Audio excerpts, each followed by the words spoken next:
एक नारा जो राहुल जी ने लगाया था कि हम दो हमारे दो, अडानी और अंबानी। ये एक नारा जो राहुल जी ने लगाया था कि हम दो हमारे दो, अडानी और अंबानी।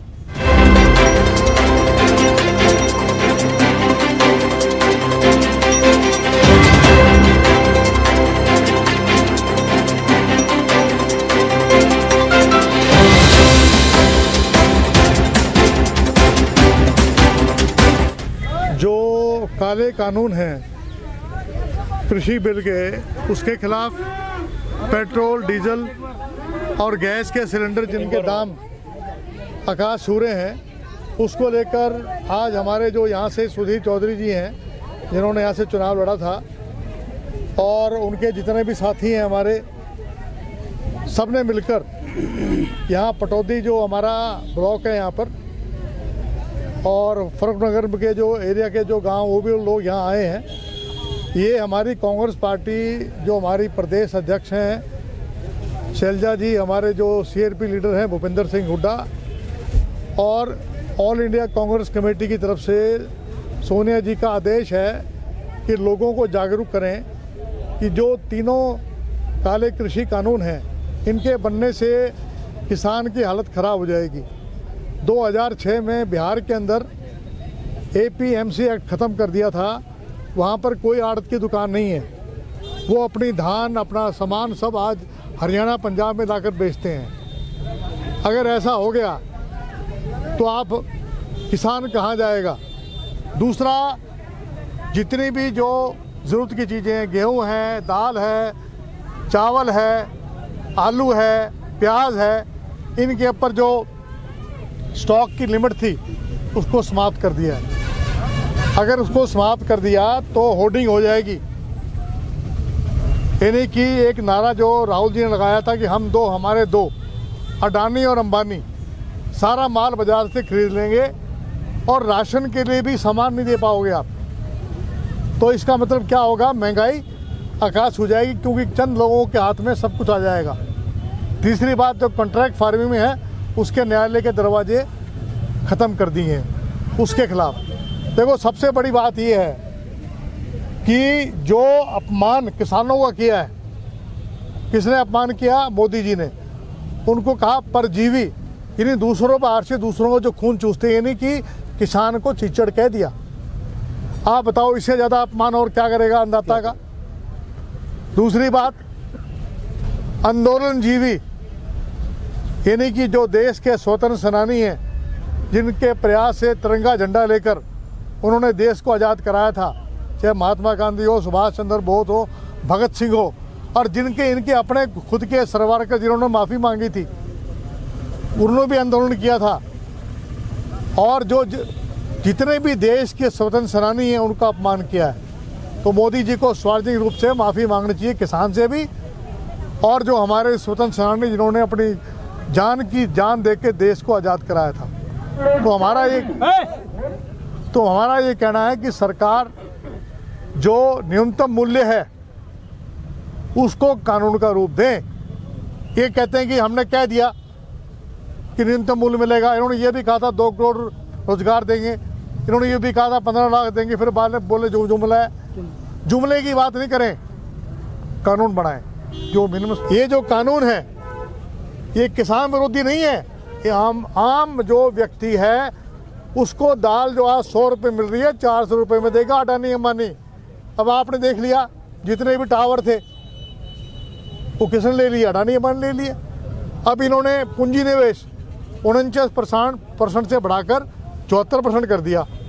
इससे क्या होगा? निजीकरण हो जाएगा। रेलवे में, BSNL में, LIC के अंदर, तमाम जितनी बड़ी बड़ी इंस्टीट्यूशन है हमारी, उसमें क्या होगा? जब ऐसा हो जाएगा तो निजीकरण हो जाएगा। जब निजीकरण होगा तो एयरपोर्ट है, बंदरगाह है, वो तो पहले इन्होंने प्राइवेटाइज कर दिए, तो आपका आरक्षण खत्म हो जाएगा। मीडिया जो है, मीडिया को कंट्रोल करने में ये कामयाब हो गए। जो किसान आंदोलन चल रहा है, इसका आप दूरगामी क्या परिणाम, राजनीति पे क्या इफेक्ट जाएगा? मैं किसी पार्टी का नाम नहीं ले रहा, क्या राजनीति को ये इफेक्ट करेगा ये किसान आंदोलन? देखिए, पंजाब में क्या हुआ, इनका पता लग गया इनको, ठीक है। इनका जो है, अगर ये किसान जो अन्नदाता है उसकी आत्मा को दिखाएंगे, जो सबका पेट भरता है, जिसको इन्होंने चीचड़ कह दिया, आंदोलनकारी को आंदोलनजीवी कहा है, तो इसका परिणाम इनको जल्दी मिल जाएगा। और इसका क्या समाधान आप समझते हैं? बेस्ट से बेस्ट क्या विकल्प हो सकता है कि किसान आंदोलन समाप्त हो जाए? भाई किसानों की बात सुने और जो मिनिमम सपोर्ट प्राइस है उसको कानून का रूप दें। अगर ये या तो बिल्कुल निरस्त कर दें, पहले मंडियां थी, मंडियां आपके बिहार में नहीं है, आपके राजस्थान में नहीं है, यूपी में नहीं है, सब अनाज यहाँ लेके आते हैं। केवल ज़्यादा आंदोलन क्यों कर रहा है पंजाब हरियाणा का? क्योंकि यहाँ मंडियाँ हैं, ये मंडियाँ समाप्त हो जाएंगी, किसान मर जाएगा। किसान कहाँ जाएगा? राजस्थान में तो आपकी सरकार है, वहाँ पर मंडी क्यों नहीं शुरू करती? नहीं मंडियाँ, अरे हम यही तो कह रहे हैं। मैं कह रहा हूँ मंडियाँ बननी चाहिए। APMC एक्ट को और मजबूत करें, मंडियाँ बनाएं ताकि किसान वहाँ जा सके।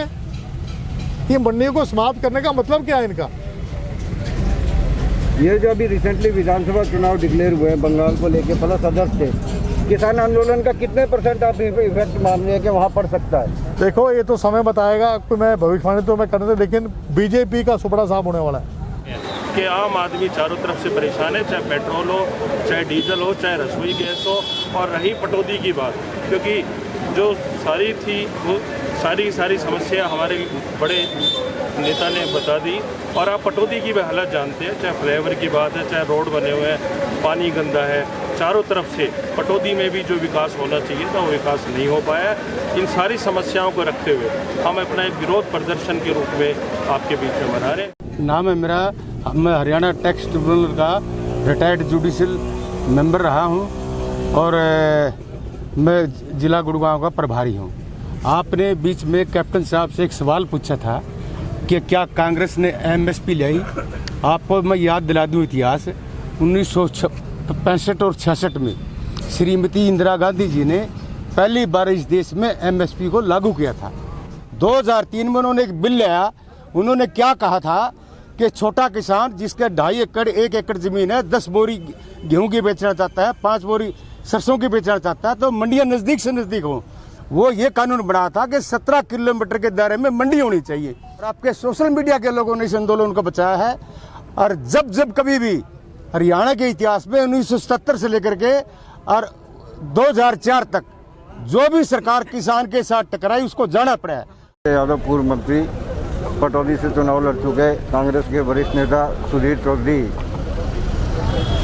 आज शनिवार को पटौदी विधानसभा क्षेत्र में किसी कानूनों के विरोध और बढ़ती महंगाई, पेट्रोलियम पदार्थों और अन्य मुद्दों को, महंगाई के मुद्दों को लेकर के यहाँ विरोध प्रदर्शन किया गया है।